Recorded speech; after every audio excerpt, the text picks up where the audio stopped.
पश्चिम बंगाल के कालचिनी प्रखंड अंतर्गत मधु चाय बागान अचानक बंद। चाय श्रमिकों में अचानक भूचाल। चाय श्रमिकों के भविष्य पर अचानक संकट मंडराया। 18 मई को चाय बागान बंद। आखिर श्रमिकों का भविष्य इस वक्त कैसा चल रहा है? श्रमिकों के भविष्य पर क्या असर हो रहा है? श्रमिकों के इस समस्या का समाधान क्या है? आखिर श्रमिक हमेशा के लिए इस समस्या से कैसे उभरेंगे, इसके बारे में आज हम जानने का प्रयास करेंगे। तो आज हम आए हैं मधु चाय बागान। देख सकते हैं आप सब, ये मधु चाय बागान में जिस तरह का लॉक लगा हुआ है, यहाँ पर एक नहीं दो नहीं, यहाँ पर तीन तीन लॉक जो कि इस वक्त आप सब देख पा रहे हैं। और इस वक्त हमारे समक्ष जानकारी प्रदान करने के लिए मौजूद है श्री विनय करकेटा जी, जो कि पश्चिम बंगाल चाय मजदूर समिति का एक संगठन कार्यकर्ता है। सर्वप्रथम सर आपको नमस्कार। जौहर नमस्कार। सर, ये जो चाय बागान बंद हुआ है, श्रमिकों के ऊपर बहुत ही बड़ा संकट है। उनके परिवार भविष्य अंधकार ही अंधकार नज़र आ रहा है। क्या जानकारी देना चाहेंगे सर आपके ओर से दर्शकों के लिए, क्या या फिर चाय श्रमिकों के लिए क्या आप लोगों के संगठन की ओर से क्या हो सकता है कदम? देखिए, चाय बागान में मधु चाय बागान विशेष करके ये जो अचानक बंद करके आया है और जिस तरह से ये लग रहा है कि भाई अभी लोगों के ऊपर समस्या मंडरा रहा है, मैं आपको पीछे लेके जाना चाहता हूँ। क्योंकि हम लोगों ने जब से बागान खुला है तब से यहाँ पे हैं और यहाँ के माहौल को जो है परखा हुआ है। तो जैसे ही चाय बागान 3 साल पहले जो है 2021-22 में खुला है, खुलने के बाद में जो है 1-2 महीना केवल ठीक से चला था। उसके बाद में जो है मैनेजमेंट द्वारा बहुत तरह से जो है उनको उनका वेजेस को काटना, उनका पीएफ काटना, जमा नहीं करना और उनका जो भी मूलभूत जो सुविधाएं होती हैं उन सब से उनको वंचित करके रखा हुआ था। ये 3 सालों से चल रहा है। तो ये भूचाल जो है जब से बागान खुला है तब से ही चल रहा है, ऐसे नहीं है कि अभी से हुआ है। तो एक बात है। दूसरी बात ये है कि अभी अचानक जो है 18 तारीख को लोग बागान बंद करके चला गया। इससे जो है लोगों में जो है ये जो मतलब ये लोग परेशान होकर बैठे हैं, ये अभी आदत सा बन गया है यहाँ के वर्कर लोगों का। और मुझको नहीं लगता है कि इतना ज़्यादा इनको इफ़ेक्ट पड़ा है। हाँ, इफ़ेक्ट पड़ा है। एक आशा में थे वो लोग कि चाय बागान, क्योंकि इससे पहले भी जो है 2014 में बंद हुआ था। बंद होने के बाद 7-8 साल बंद होने के बाद में बागान खुला था। तो ये एक आशा था मज़दूरों का कि बागान जब खुल रहा है इस बार, ममता दीदी का आप यहाँ पे बोर्ड देख सकते हैं, वो लोग इनॉग्रेशन के लिए आए थे। ये एक आशा था कि बागान में जो है बागान अगर अच्छा से चलेगा, होने से उनका जो भी लेन देन होता है, जो भी रोज़गार होता है डेली का, वो रोज़गार से जो है वो लोग वंचित नहीं होंगे। घर में ही उनको जो है काम मिलेगा, बागान में ही उनको काम मिलेगा। जो 8 साल बंद होने के बाद में लोग बहुत दूर दूर जो है बाहर राज्यों में जो है काम करने के लिए चले जाते थे, उससे जो है उनको छुटकारा मिलेगा। कम से कम हम लोग अपने परिवार के साथ अपने जगह में रह के जो है हम लोगों को काम मिलेगा। ये आशा में जो है सभी वर्कर लोग थे।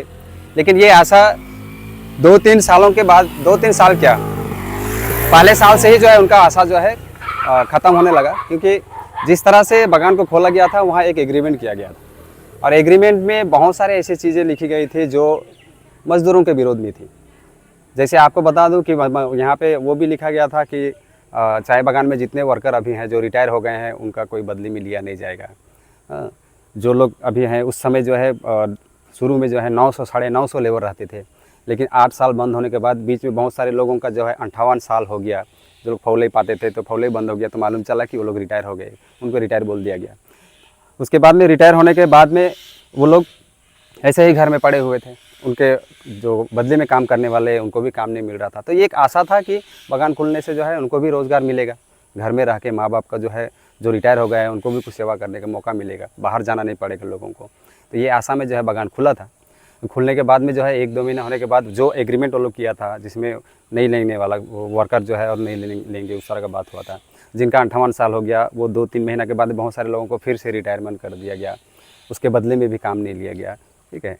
और पुराना जो भी ड्यूज सब था, कंपनी ने वहाँ पे वो एग्रीमेंट में वो भी लिखा था कि 3 साल तक जो है कोई भी किसी भी तरह का कोई डिमांड नहीं करेगा, मांग नहीं करेगा, बागान को अच्छी तरह से चलाने के लिए दिया जाएगा। तो यूनियन और मैनेजमेंट जो है, मालिक जो है, उस तरह का एग्रीमेंट करके जो है वो लोग वो खोले थे। 3 सालों तक कोई बोनस नहीं मिलेगा। तो ऐसे बहुत सारे जो है मज़दूरों का जो भी अधिकार है उनसे वंचित करके जो है, मतलब हम लोग बोलते हैं कि भाई ये मज़दूर विरोधी एक आपका एग्रीमेंट वो लोग करके वो लोग खोले थे। फिर भी मज़दूरों को ये आशा था कि हम लोग का बगान कम से कम 3 साल के बाद में तो सुधरेगा ही, ये आशा में जो है, और वो लोग कंधा से कंधा मिला के कंपनी को हम लोग अच्छा से सहयोग करेंगे। ठीक है, हम लोगों को जो भी नहीं मिलता है नहीं मिलने दो, लेकिन हम लोग कंपनी को सहयोग करके बगान को अच्छा चलाने में उनको मदद करेंगे, ये आशा में जो है वो लोग बगान को खोलने भी दिया, खोले भी वो लोग, और उनको उनके जो जिस तरह से कंडीशन लगाया गया था कंपनी द्वारा उसको भी वो लोग फॉलो करते हुए आए। लेकिन कंपनी द्वारा ही वो जो एग्रीमेंट है उसको वायलेट कर दिया गया, क्योंकि वहाँ पे मजदूर लोग ये आशा किए थे कि ठीक है, पीएफ ग्रेजुटी या कुछ भी है वो सब को हम लोग डिमांड नहीं कर रहे हैं, लेकिन कम से कम वेज तो मिलेगा, पेमेंट तो मिलेगा। तो पेमेंट मिलने से जो है कम से कम हम लोगों का रोजी रोटी जो है किसी तरह चल जाएगा, और बाकी जो भी ड्यू है वो बाद में हम लोग ले लेंगे जब बगान सुधरेगा उस समय। लेकिन ये आशा में करते करते जो है 3 साल तक बीत गया। उस बीच में देखा जा रहा है कि कभी 2 महीना का ड्यूज़ कर दिया पेमेंट, कभी 3 महीना का, कभी 6 महीना का, इस तरह का ड्यू करते अरे फिर भी ये लोग कुछ आवाज़ उठाने की कोशिश करते हैं तो फिर वो बगान बंद करने का धमकी वगैरह सब, ठीक है।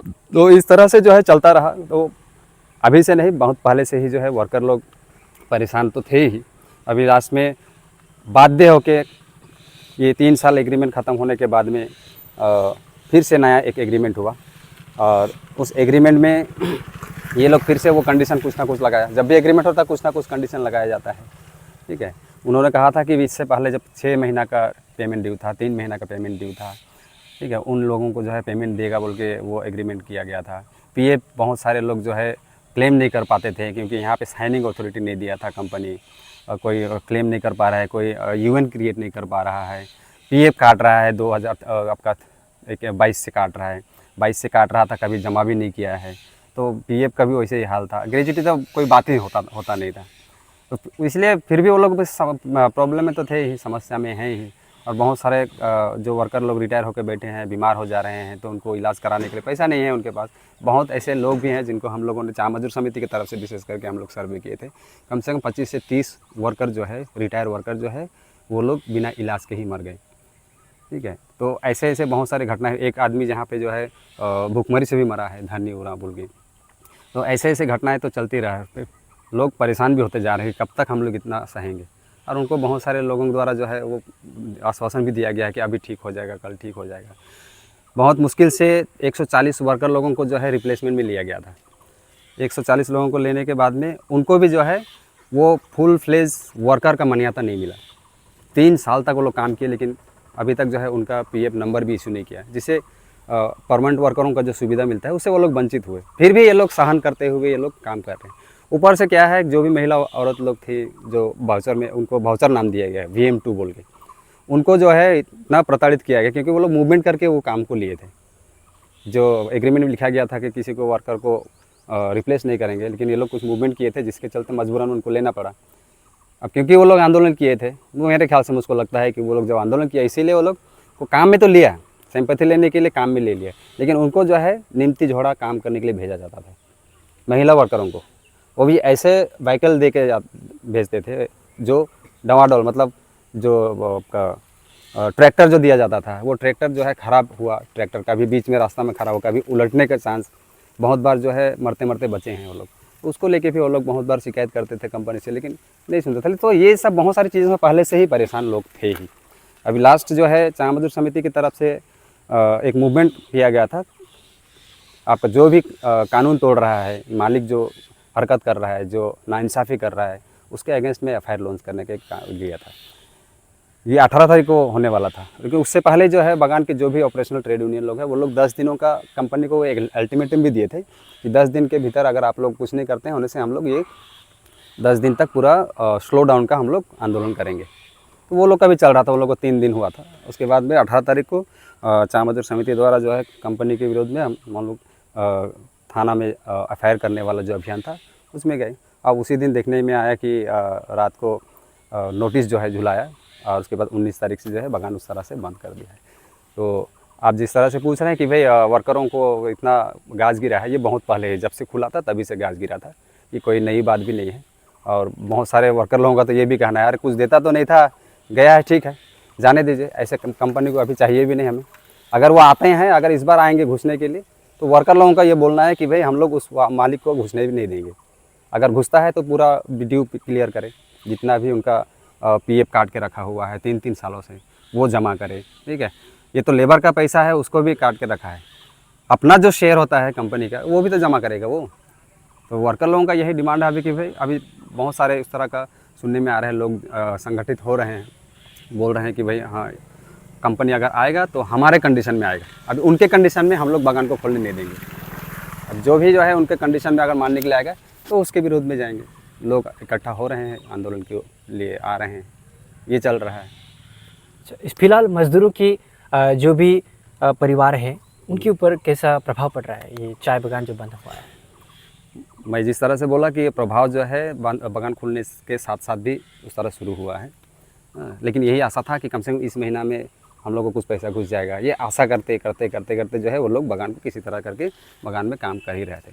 मजबूरी में आपको ये भी बता दें कि बागान खुलते खुलते भी, खुला होने के बावजूद भी पेमेंट नहीं मिलने के चलते बहुत सारे वर्कर जो है, जो लोग काम लिए थे, वो भी जो है बाहर पलायन कर चुके हैं पहले से ही।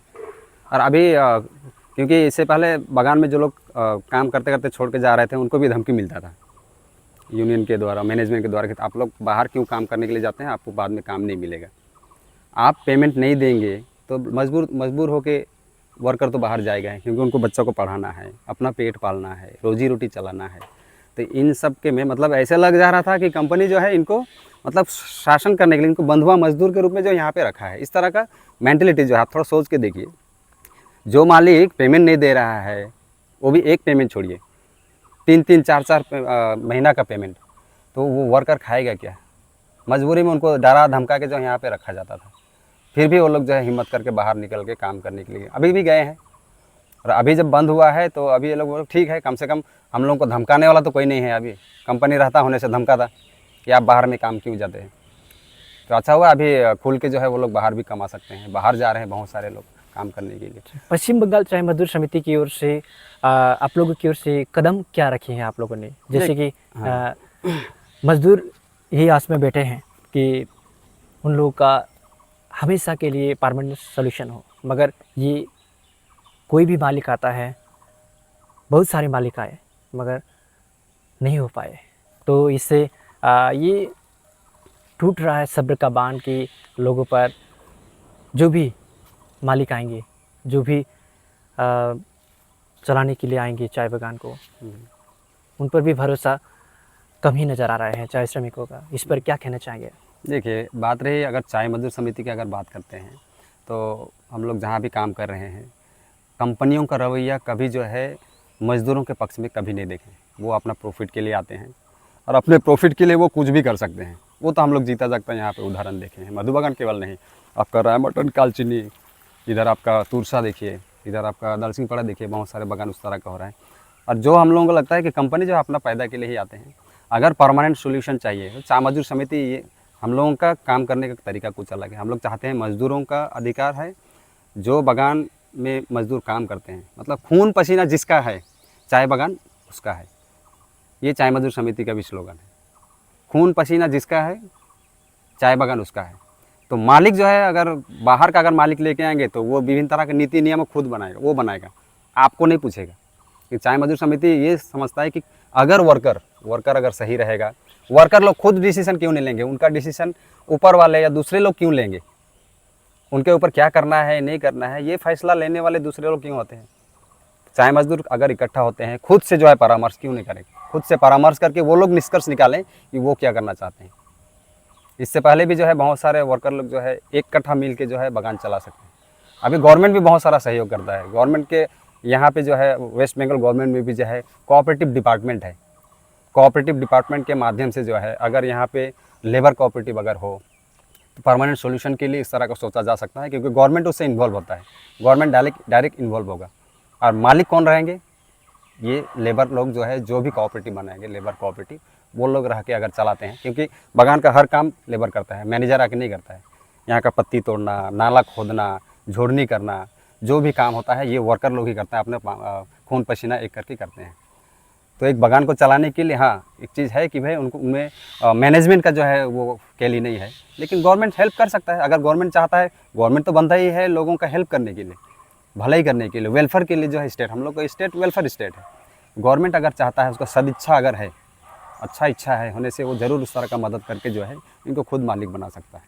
तो अगर यहाँ के लोगों को भी समझने की बात है, क्योंकि इनके दिमाग में जो है वर्कर लोगों को इस तरह के बारे में कभी कोई जानकारी देते भी नहीं है कि भाई आप लोग भी ऐसे कर सकते हैं, आप लोग भी मालिक हो सकते हैं। तो ये मालिकाना जो फीलिंग्स है मजदूर लोग खुद हो सकते हैं, क्योंकि बहुत सारे बागानों में देखे एक समय था जब सोनाली चाय बागान जो है कोऑपरेटिव बना के वो लोग चलाए थे। अभी भी आप इधर पूरब में जाकर देखिए, अरुणाचल प्रदेश से नीचे उधर मणिपुर आसपास में एक बागान है, मैं नाम नहीं जान रहा, अभी नहीं बोल पा रहा हूँ। अभी भी वो लोग जो है उस तरह का कोऑपरेटिव करके चला रहे हैं। तो हमारे यहाँ पूरा कोऑपरेटिव डिपार्टमेंट जो है ऑल ओवर इंडिया में भी है। अभी तो कोऑपरेटिव का आपका मिनिस्ट्री है, डिपार्टमेंट है अलग से, वो भी हेल्प कर सकता है। तो ये समाधान के लिए अगर चाय बागान के जितने भी लोग हैं, पढ़े लिखे जो लोग हैं विशेष करके, क्योंकि बागान में रहने वाले ज़्यादातर पढ़े लिखे नहीं हैं, इसके बारे में देखते भी नहीं हैं। यूट्यूब में जाके मिल सकता है बहुत सारे कि भाई ऐसे भी हो सकता है। जैसे आप अमूल का देखिए, लिज्जत पापड़ का देखिए, ये एक कोऑपरेटिव है। कोऑपरेटिव कंपनी जो है पूरा वर्ल्ड में जो है अपना दबदबा बना के रखा हुआ है। तो चाय बागान के जो भी वर्कर लोग हैं, ये लोग अपना कोऑपरेटिव बना के चाय बागान क्यों नहीं चला सकते? ये एक ऑप्शन हो सकता है समाधान के लिए, और चाय मजदूर समिति मदद करने के लिए है। अगर वर्कर चाहते हैं कि वो लोग करने के लिए, तो उसको हर तरह से हम लोग मदद करने के लिए तैयार है, लेकिन उनको आगे आना पड़ेगा। तो ये है पश्चिम बंगाल चाय मजदूर समिति का कहना। खून पसीना जिनका है, चाय बागान उनका है। और कुछ ही दिन पहले आप लोगों ने सोच जागरूक दिवस में देखे भी होंगे कि पश्चिम बंगाल चाय मजदूर समिति की ओर से एक अभियान चलाया गया था जिसका नाम था कानून मानो अभियान, जिसके ही कुछ ही दिन बाद मधु चाय बागान की बंद होने की खबर सामने आई और आप लोगों को इस वक्त दिखा रहे हैं खबर सोच जागरूक दिवस। क्या कहना है आप लोग कमेंट बॉक्स में अवश्य करें। देखते रहिए खबर सोच जागरूक दिवस। मिलते हैं नए नए खबरों के साथ। ख्याल रखिए अपना।